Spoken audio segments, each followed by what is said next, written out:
Hey, and welcome to another Chicago Beer Pass beer review. We sometimes pull out old beer from the cellar, sometimes new beer. Bottle conditioned, Yeah. Brad. This time we got old world beer.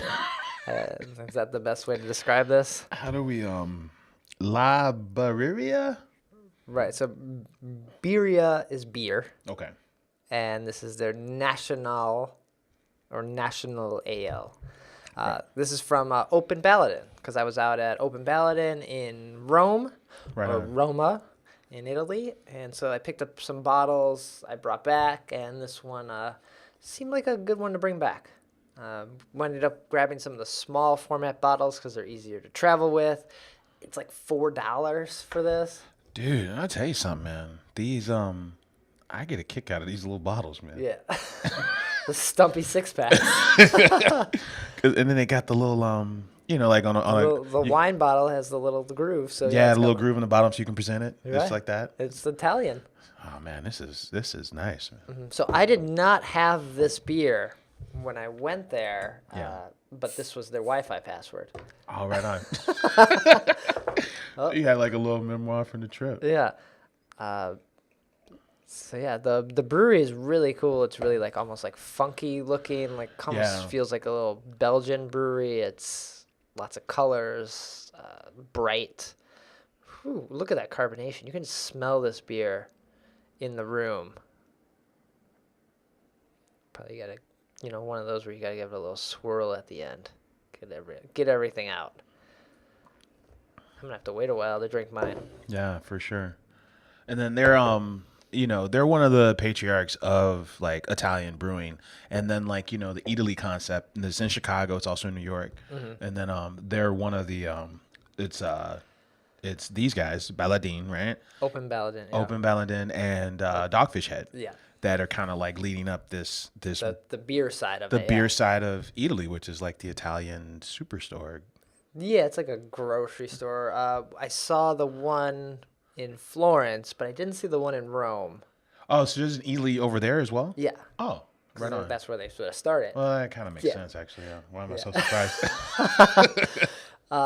So I didn't see the one in Rome, Yeah.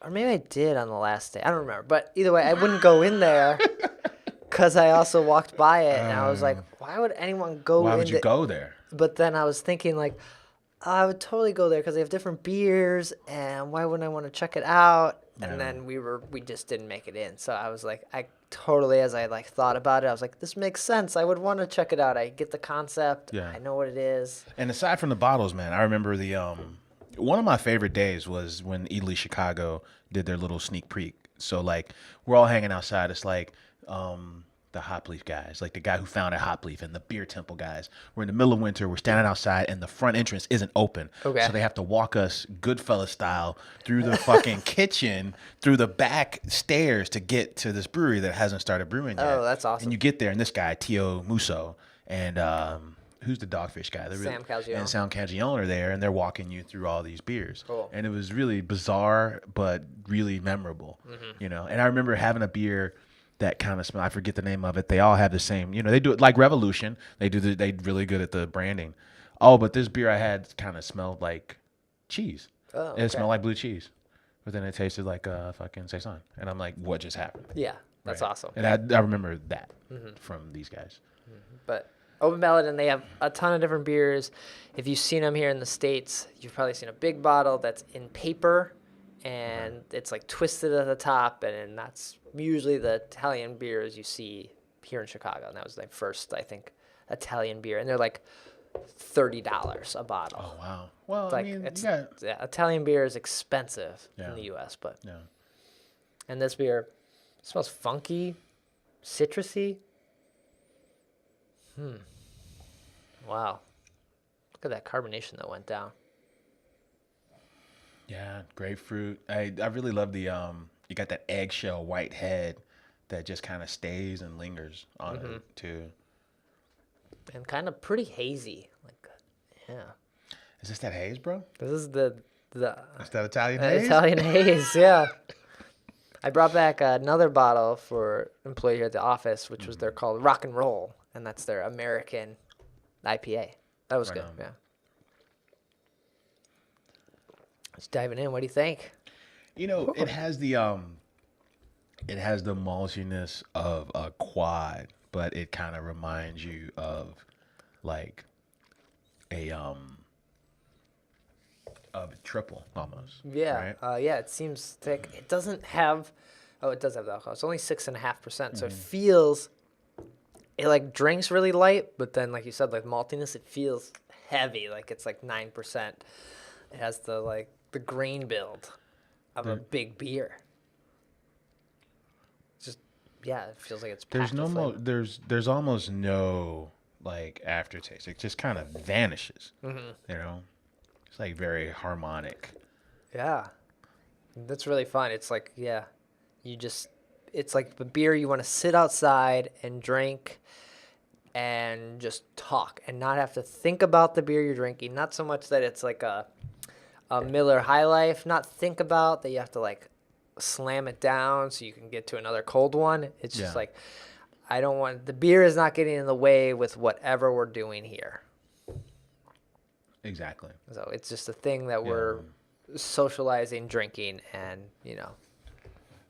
Yeah, it kind of because I haven't had a lot of these beers, but like, you know that really soft mouthfeel that you get from bottle conditioning, like from like I like the local 1 and local 2 from Brooklyn. Okay. Right. You know, you take them to BYOB restaurant, right? Yeah. And then like all the flavors kind of up front and on the mid palate, and then that big carbonation just kind of like warms you up and like mellows everything out, and it's just a good vibe. Yeah. Yeah.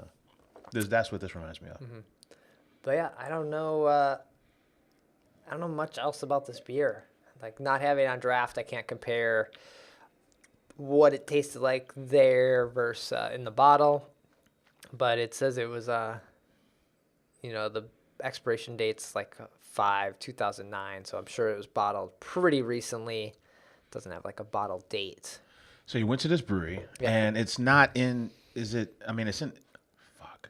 In Rome. I'm a horrible American. It's in Rome, which Rome's is the country. Rome's the city. In Italy's Italy. the city. God damn. Italy's I the knew I was gonna fuck that up. Italy's the country. Rome is the city. So it's in Rome. Yeah. All right, And then Rome's the biggest city. okay, Rome's the biggest city in That's Italy. where the capital is, yeah. So you went to the capital. You went to this brewery. Mm-hmm. When you walked up to this brewery, did it remind you of any other brewery you had been to before? Not at all, no. Okay. We're very familiar with breweries being like in like almost packing districts or like shipping Right. thing. Or like This- industrial parks or something. This was down a dark alley, Yeah. and if you didn't know it was there, like Yeah. the first time we went, because we went twice, you wouldn't be able to find it. Okay. And the second time there was like construction, so there was a little pathway to get to it. And if we didn't know it was there, we would have not. We would have been like, I don't know, we can't get down this street. Yeah. Then when you walk in, super bright, open. The back wall behind the taps, which line the bar, are all filled with beers, like just bottles. So it's really bright. Yeah. They just have like a kind of funky vibe going on, and it's cool. Now, And they had food there as well. right on. So that the city that sits on water is Venice, but this was Rome. This was So, Rome. Yeah, that's what, like 4-hour train ride from Venice to Rome. About Okay. yeah. Right on. So a little more central Italy than Venice. But yeah, I want to say it's almost like the most fashionable brewery Really? in Italy. Was this It's this was just Hipster Highway? Was this like if this brewery were in Chicago, it would be like on Milwaukee Avenue? Was that fair to say? well, not the neighborhood, but just the image of it. It's like it's the Half Acre, it's the Three Floyds, it's the cool brewery. Like people know them, they're famous, they're just like they have a ton of beers, they have ciders, they have colas, they just do a lot of different stuff. So Okay. because there's not a lot of breweries, there are like a handful. A lot of them are kind of farther out of the city because it's probably expensive and the buildings are small. Yeah. I don't even know if they brewed there. They probably didn't brew there. So Yeah. it's just their brew pub. Or Yeah. it's just their pub, really.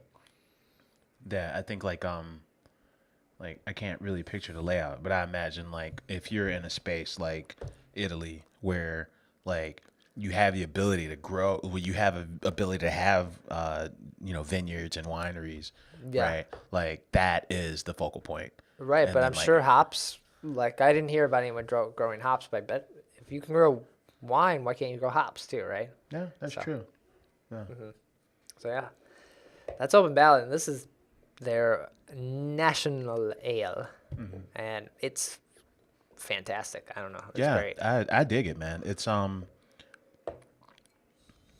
a little lighter than it's definitely lighter than a triple, but it reminds you of a very well integrated Belgian triple, Yeah. or like somewhere between like a triple and a saison, like whatever that midpoint is. Sure, It yeah. reminds you of that. Cool. Yeah, I'm excited to try it, man. I'm glad we're trying this. Yeah, I wish we had more. I'm already out, so let's finish up here and get out. I'll show you guys this sexy ass bottle. I'm gonna do my best there. There you go. Yeah. So take care. Cheers.